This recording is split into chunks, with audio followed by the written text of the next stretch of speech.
the peaceful neighborhood before the storm. The Maplewood Estates was a picture-perfect suburban neighborhood where the grass was always neatly trimmed and the houses looked like something out of a real estate magazine. The homeowners took pride in their properties, following the HOA's long list of rules to keep everything looking pristine. Among the many families who lived there was James Carter, a friendly, laid-back guy in his mid-30s.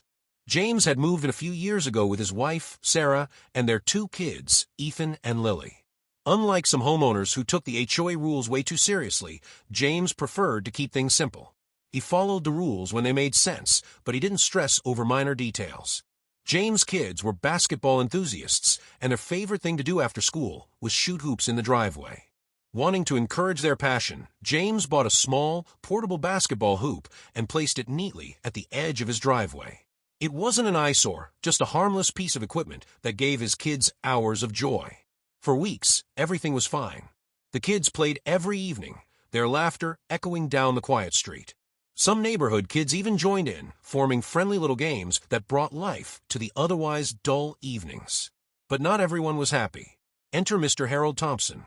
Harold was James' next-door neighbor, a grumpy, retired man who had nothing better to do than enforce HOA rules like a self-appointed sheriff. He had lived in the neighborhood for over 2 decades and considered himself an unofficial authority on what was acceptable. To Harold, the basketball hoop was unacceptable. He saw it as an eyesore, a disruption to the neighborhood's aesthetic. More than that, he just didn't like kids making noise outside his house. And so, Harold did what he did best. He snitched to the HOA. James Carter had always known the HOA could be strict, but he never expected to be personally targeted over something so harmless. It all started one evening when he checked his mailbox after work.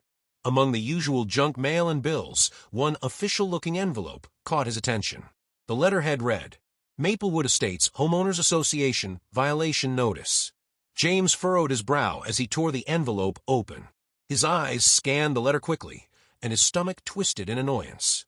Dear Mr. Carter, it has come to our attention that your property is in violation of the Maplewood Estates HOA regulations. The presence of a portable basketball hoop in your driveway constitutes an unapproved recreational structure, which is prohibited under Section 14A of the HOA bylaws. You are hereby instructed to remove the basketball hoop within 7 days to avoid further action. Failure to comply will result in a $250 fine, followed by additional penalties for continued noncompliance. Sincerely, Maplewood Estates HOA Compliance Office. James let out a frustrated sigh and immediately knew who was behind this, Harold Thompson. Harold had a history of complaining about everything. He once reported another neighbor for having string lights in their backyard, claiming it ruined the night ambience. He even complained about kids riding bikes on the sidewalk, saying it was too chaotic. James crumpled the letter slightly in his fist.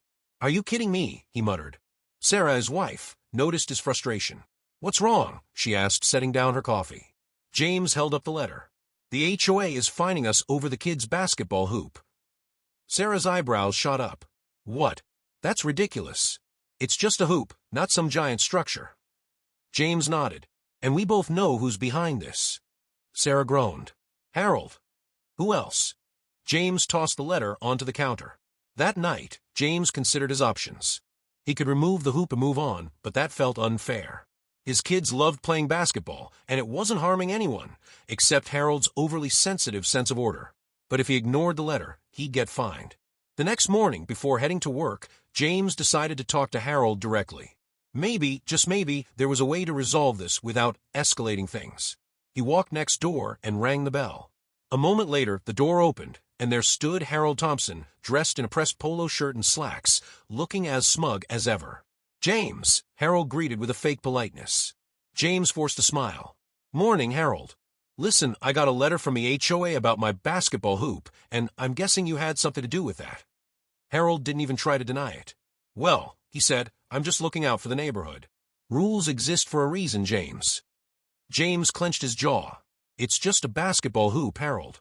The kids play for an hour or 2 after school. It's not hurting anyone. Harold shrugged. It's against the rules. I'm sure you understand.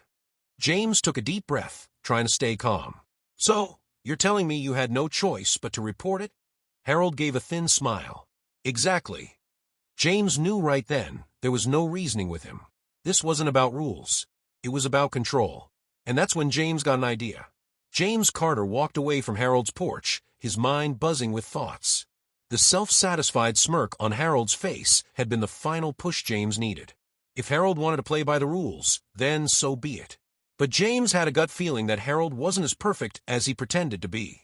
That evening, after putting his kids to bed, James decided to dig into Harold's property records.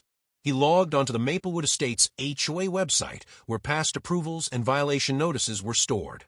Since the HOA insisted on strict compliance, all modifications to a property, renovations, structures, fences, driveways, even backyard patios, required official approval. And then James found it. A record from 2 years ago showed that Harold had submitted a request to expand his backyard patio and build a small garden shed. The HOA had initially rejected the application because the expansion exceeded the allowable limit by a few feet. But when James compared it to Harold's actual backyard, it was clear that he had built the expansion anyway. Bingo! James couldn't stop grinning as he took multiple pictures from his second-floor window. The paved extension and garden shed were both clearly outside the permitted area. Harold had broken the rules, and now it was payback time. The next morning, James drafted a formal anonymous complaint to the HOA. Subject: violation of HOA bylaws, 78, Maplewood Drive. To whom it may concern, it has come to my attention that the homeowner at 78 Maplewood Drive, Mr. Harold Thompson, has conducted an unauthorized expansion of his backyard patio and installed an unapproved garden shed in violation of HOA regulations. According to official HOA records, his request for expansion was denied, yet he proceeded to construct it anyway. This is a direct violation of Section 10B of the HOA bylaws. Please review this matter accordingly. Attached are photographic proofs.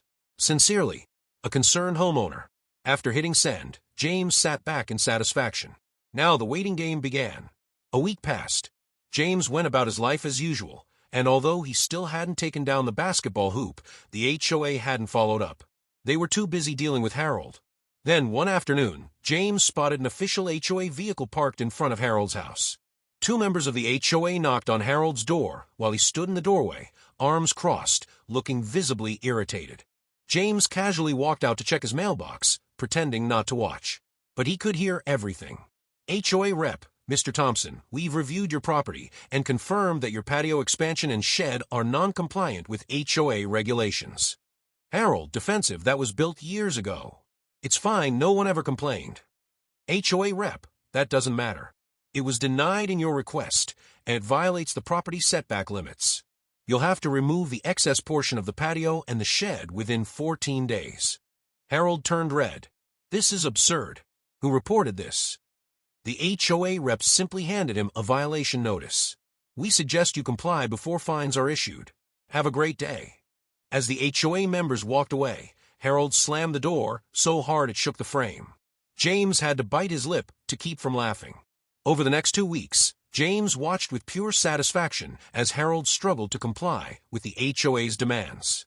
The garden shed was completely torn down, leaving an ugly patch of dirt where it once stood.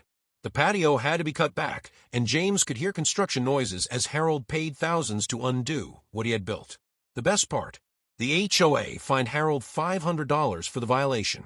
And just like that, Harold got a taste of his own medicine. A few days later, James found another letter from the HOA in his mailbox. He rolled his eyes, expecting another demand to remove the basketball hoop.